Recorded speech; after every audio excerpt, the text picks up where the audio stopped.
All right, so we are live. Welcome.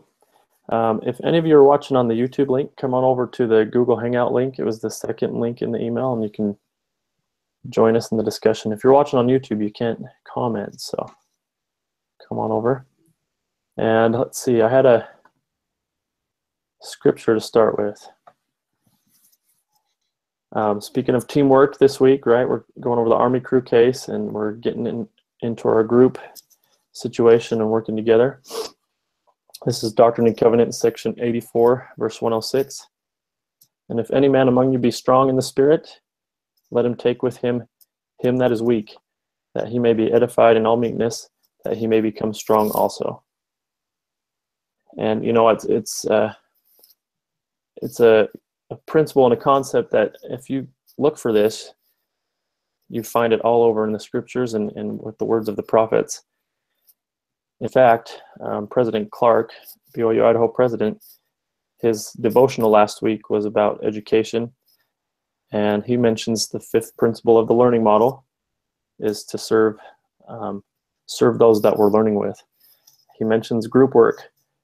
He talks a lot about group work and saying, oh, we gripe when we get into a group. And I remember the same comments when I was a student on campus. And what I ended up telling people was life is a group project. And so if you think about how many different things we deal with in teams, it's all over the place. You know, we serve missions as companions. We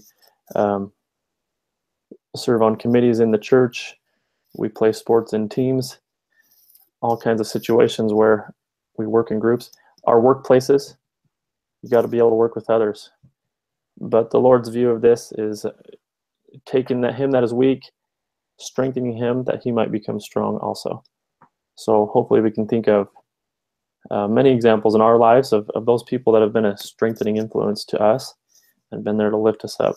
So just wanted to share that as we get started. So teamwork is huge. It's a big deal, as I mentioned. And this case is actually a lot of fun, the Army crew case.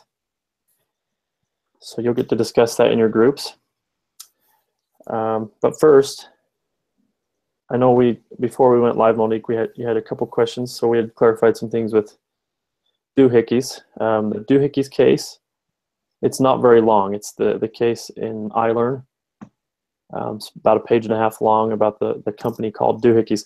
That's what you're going to reference throughout the whole semester for each paper. Each paper is going to be based on what we've discussed in the previous weeks. And I sent that out last night, kind of a breakdown of that. So by the end of the semester, we're going to pick doohickeys apart, and we're going to have made a ton of recommendations to make it a better company. But each paper should be different. So remember that. Don't jump into topics, because you'll see that. The example I used in the email was, you know, you're going to want to comment on compensation, but we won't go into compensation for a few more weeks in the second or third paper. So this first paper is going to be more of the teamwork, the leadership, and the topics we're covering as we start up. So any other questions that you have, Monique, or that you've heard from the group? No, we had talked about that one sheet, the Harvard Mentor contact information for team members worksheet. Yes, thank you. So that used to be part of how we set up the groups, but the link for that doesn't work anymore. It's kind of an old item. So don't worry about the Harvard Mentor contact sheet. The big thing was just getting with your groups, setting up a time to meet, and getting started. So your group meetings, you can attack those however you want. What you want to do is focus on seeing the readings for the week, because there's a discussion leader assignment. So whoever's the discussion leader for that week will do the discussion leader assignment. If you're not the discussion leader, don't do the discussion leader assignment. Each of you will need to be discussion leader at least twice in the semester. So many groups have found it successful just kind of mapping that out on a calendar, so they know when they're going to be group leader throughout the semester. So you want to go over the case and the reading material together, and then you also want to go over doohickeys. And working through those papers. So I sent out the example paper, and each paper, there's not a page requirement, so I'm not going to say 12 pages or whatever, but we usually look for 3,500 words per paper. So work together on them. I've seen groups kind of break it out and have one person do one paper and another do the other. You can do it that way. It's up to you. It tends to be more engaging if each of you have a part in each paper. There's a lot of great tools out there. Google Docs is one of them where you can actually collaborate on the same paper, or other teams have used email, whatever works for you. So, anything else come to mind, Monique? Nope, those were the main things. All right. Of course, if things come up, shoot me an email or text or whatever, or post things in the Google community. We want to drive you to that Google community page. A lot of times we can start answering questions for each other and supporting each other, right? Strengthening each other as the learning model wants us to do. So Monique, were you able to read the Army Crew case yet? I have read part of it, but not all of it, no. Okay. It's a fun one, and I know you're meeting with your group tomorrow, so you're still prepping for that. But yep. It's an excellent case. It's a lot of fun. It's probably the funnest one, in my opinion, just because of some of the things that happen in it. So definitely read through that and think about the challenges of teams. So when I mentioned teams, Monique, can you think of examples of good and bad experiences? Absolutely. I have been in classes where I've had great teams, and we've worked well as a team. We've delegated tasks, and everybody's responsible and does their part. And then there's other teams that I've been on, one in particular, where we each had responsibilities, and one team member continually did not get their part done, and we had to pick up the slack to finish the project. And so those are school teams that I've been on, and of course there's sports teams that I've been on, same thing. There's always that phrase, there's no I in team, right? And that's really what teamwork is about, is you got to pull together and do it, because one person may look like a superstar, but they're not always going to be the superstar, because it takes everybody to be successful with that. Yeah, it really does. Yes, and we talked a lot about trust and communication last time, building that trust. And trust is definitely a huge part of teams. And then valuing differences. We'll talk about diversity next week. Everybody's different on a team, right? And so we've got to learn to leverage that for the best too. So looking ahead, we'll be having that kind of discussion coming up. I wonder what is the difference between those good team experiences and those not so good? What do you think? What is the difference between them? I think a lot of it starts with the leadership of the team and how the leader portrays themselves. Sometimes you have a team leader, whether it be a coach or a teacher or whatever, and it's all about we got to win, we got to win, we got to win. And that does not inspire success in a team, I don't think. I think it just inspires people to do whatever it takes to get to the end. And true winning on a team, the great soccer teams, our family's a big soccer family. Oh, cool. And so a true soccer team that's successful relies on every member on that team, and the coach values every member, from the goalie all the way up to the front end, to the strikers. And every member is just as valuable on that team as the next. And I think that's where it all begins, is valuing the whole, instead of looking at, okay, we've got to win, so you're the best kicker, so you take the ball every time and run it, and forget what the rest of the team does. Yeah, I love that. I like how you said that, valuing the whole team, valuing the whole. That's a big deal. You'll see that in this case. The premise of this case, it's about a rowing team. a college level rowing team. There's a varsity team and then the junior varsity team. The junior varsity team starts beating out the varsity team, and the coach is faced with that dilemma. And this really happened.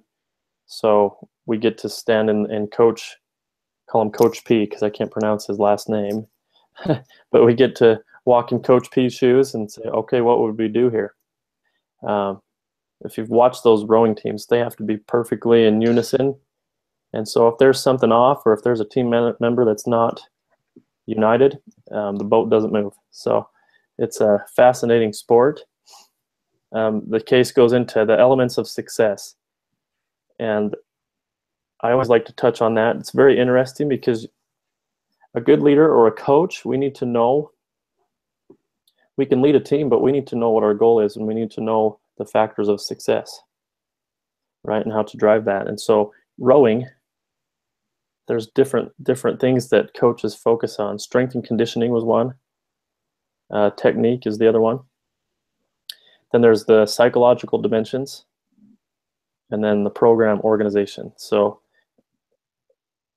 it goes into a level where, what does it say here? I'm looking at the case.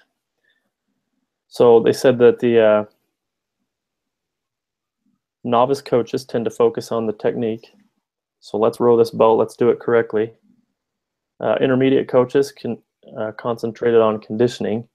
It's like, okay, you guys need to know how to row a boat, but let's make sure you're strong so you can row it faster. And then the master coaches tended to focus on the psychological aspects of it. So interesting conversation that creates, because I don't know about you, but I'm wondering if you can focus on one area like that or not. And I don't know if anything comes to mind there, but I think you need all of that. And I think you need to be able to know what to focus on when, and sometimes you're going to have to focus on techniques. Other times you're going to have to coach the psychological, mental focus stuff. So,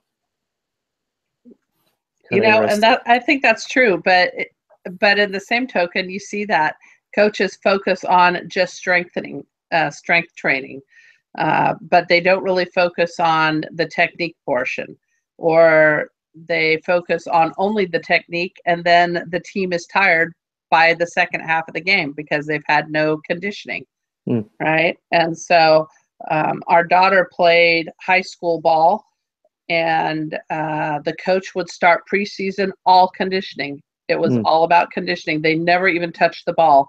They ran and ran and ran and got their conditioning in shape. And once they were conditioned, then they could start working on the technique. So he would build one on the next one. And so I think there's some truth to that you need all of them, and you can't just focus on one of them to be successful. I like that. So that coach used it kind of in sequence. So we got to get this one area down so we can go into the next level. Yep. Yeah. I think that's interesting. I wonder how that applies, in a workplace or in the church. So you mentioned in your young women's calling, you're working with other young women leaders. And I don't know if there's parallels there or not. We're not preaching conditioning like, hey, ladies, do your exercises. But it may be a different kind of exercising, don't you think? Right. Yeah. Yeah. That you need to be spiritually fit before you can really build the young women up. You need to have your place. You need to be in the right place in order to move forward. So I think there certainly is a correlation. And the same in the workplace, I would think. You can't expect somebody to come in and do something without having had any experience in that. I loved the total side note. Sorry. I loved the reading this week. It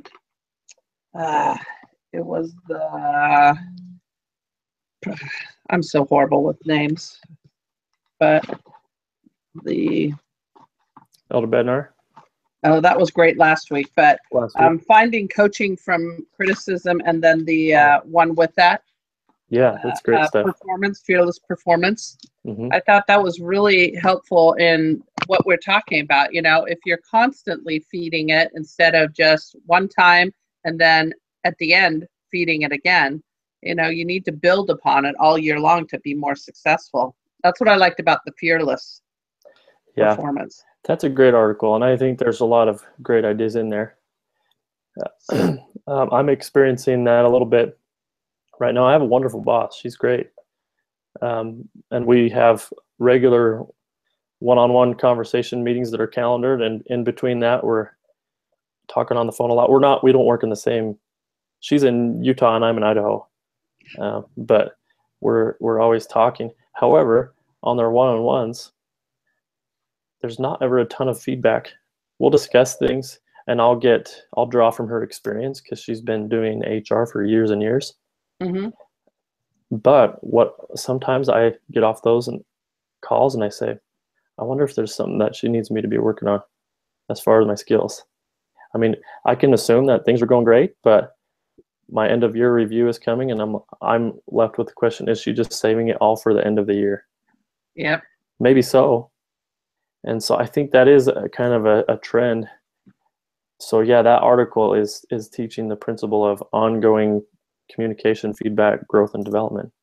Yeah, and I think that ties into what we were talking about with the teamwork, right? Mm-hmm. Definitely does. Yeah, and you have to keep building those relationships so that you can give that feedback and receive it. Yep. So you keep the walls down.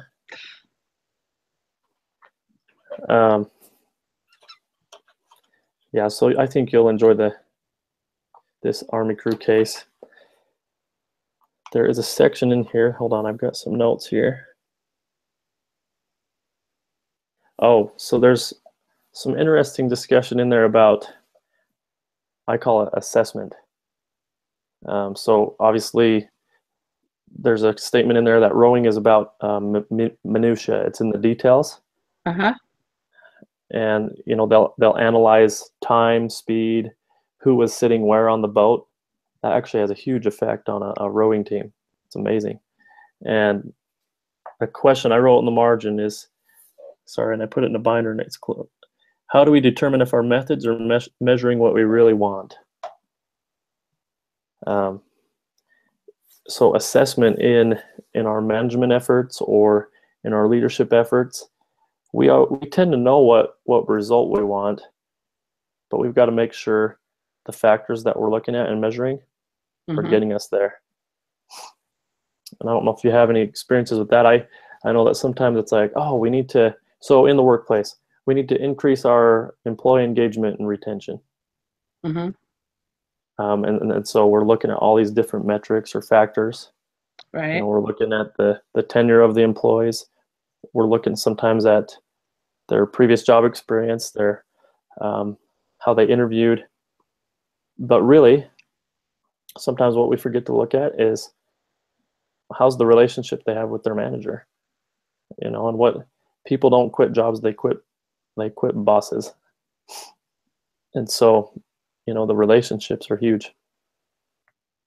And that can go with anything, if any type of result. I mean, if we're looking at things financially, if we're looking at business performance, or what we're measuring really is it really a factor in the results we're trying to get? So I like to pull that out of this case too, because you think of it, it's a rowing team. It's like, okay, we need to row this boat fast. But what's making that happen? And you get to see some of the differences between this varsity team and the junior varsity team and figure out what's making it go well for this junior varsity team who's younger and less seasoned, and they're beating the best rowers on the team. So it gets interesting. Getting to the root of the problem, I guess, is what another way to put that. Had an example from a student, I think last semester. She had her son, she said, my son was always stealing my headphones. And she would say, hey, those are my headphones. And he would say, Mom, mine don't work. She says, we've gotten you like 2 or 3 new pairs of headphones. Yeah, they don't work. Well, it turns out that she would holler at him, you know, come down for dinner or whatever. And he would say, what? I can't hear you. Well, she said, give me your headphones. And she said, these work fine. It turns out one of his ears, he had lack of hearing in one of his ears. Oh my gosh. So the whole time they were getting new headphones, plugging them in, saying, these should work. They're brand new. Turns out he had a hearing problem. So I always thought that was a good example, because sometimes we do that. We prescribe the solutions before we know the root cause. Yep. So and that's a little bit what we're going to be doing with doohickeys. Is we've got all these problems, and sometimes it's a symptom and sometimes it's a problem. Getting to the root of it, that's when we can get the right solutions in there. So sounds good. Yeah. All right. When do you have to take off? I was going to say I need to take off for my meeting. Okay. We'll see you. Thanks. See you later. Thanks for joining. Yep. Bye. Take care. All right. Well, I look forward to hearing your discussions about the Army crew case. Like I said, you'll want to broadcast, you'll want to record your meeting, and make sure you're posting that in the Google community. There'll be times throughout the semester that I'll make effort to join. So if each of you will get me your team name if you haven't. I need a team name from you so I can change that from just group 7. That's boring, right? Give me a team name, and then let me know when you meet. If you just want to post that in your group, let me know when you meet. So if I'm available, I'll try to jump in and say hi. And if I'm not available, I'll definitely jump in on some of your recordings and take a listen, okay? Because you're all smart, and I've had a bunch of groups over my time of teaching, and every group is different, and it comes up with these great ideas. It's because each of you have a myriad of experience out there, and I really enjoy that. So excellent. So that's the Army crew case. The coaching and feedback articles are also amazing when we're talking about performance. Performance management is huge, and like I talked about with Monique, we need to know what we're assessing, and we need to know how to manage that performance with the end goal of strengthening that other person. The Lord, on a spiritual note, the Lord, His purpose is to strengthen us, and we can see that from that scripture I shared. You know, we take the weak and put them with the strong so that the weak can become strong. In the workplace, we need to be in the mindset as managers, use a human resource mindset of, okay, how can I take the talents and the strengths this person has and magnify those? If you're interested in that, it's the concept of strength-based leadership. Gallup has done numerous studies about the value of strength-based leadership. What that means is I have my strengths as an HR business partner, or I have my strengths as an online instructor at BYU Idaho. I also have my opportunities for growth or my weaknesses. If I and my managers that I report to focus on my strengths, I'm going to become more proficient and effective at my position than if I'm always focusing what I'm not good at. If I'm developing my strengths, the weak areas kind of get stronger as we go along. Does that make sense? So my challenge to you is maybe think about yourself first. What are your strength areas in a class group project? What are your weak areas?